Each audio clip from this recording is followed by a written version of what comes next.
વાતાવરણમાં રહેલા વાયુઓ અને તેમની હાજરીની ઊંચાઈ એટલે કે એની જે સીમા છે એને માટે નીચેનામાંથી કઈ જોડી સાચી છે? એનો મતલબ કે નાઇટ્રોજન વાયુ કેટલી ઊંચાઈ સુધી જોવા મળશે, ઓક્સિજન વાયુ કેટલી ઊંચાઈ સુધી જોવા મળશે, કાર્બન ડાયોક્સાઇડ કેટલી ઊંચાઈ સુધી જોવા મળશે? શું 3 સાચા છે? તો આપેલ તમામ. ચાલો નાઇટ્રોજન ની આપણે વાત કરીએ તો 130 કિલોમીટર સુધી જોવા મળે. આ સાચી વાત છે.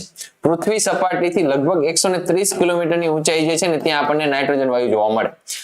110 કિલોમીટરની ઊંચાઈ જે છે કે જ્યાં આપણને ઓક્સિજન વાયુ જોવા મળે અને ખાલી 20 કિલોમીટરની જે ઊંચાઈ છે કે જ્યાં આપણને CO2 વાયુ જોવા મળશે. બરાબર? તો નાઇટ્રોજન, ઓક્સિજન અને CO2 આ ત્રણેયની ઊંચાઈ પ્રમાણે અહીંયા આપવામાં આવ્યું છે. એનો મતલબ કે તમે અહીંયા કમ્પેરિઝન જો કરો તો સ્પષ્ટતાથી તમે કહી શકો કે કાર્બન ડાયોક્સાઇડ વાયુ જે છે એ નાઇટ્રોજન અને ઓક્સિજનની તુલનામાં પૃથ્વીની સપાટીને વધારે ચોંટીને રહે છે, વધારે વળગીને રહે છે, વધારે નીચો રહે છે. કેમ? કારણ કે કાર્બન ડાયોક્સાઇડ જે છે ને એ ભારે વાયુ છે. કેવો વાયુ છે? ભારે વાયુ છે. તો અહીંયા 3 વિધાનો સાચા છે એટલે આપણો સાચો જવાબ શું હોવાનો? ડી.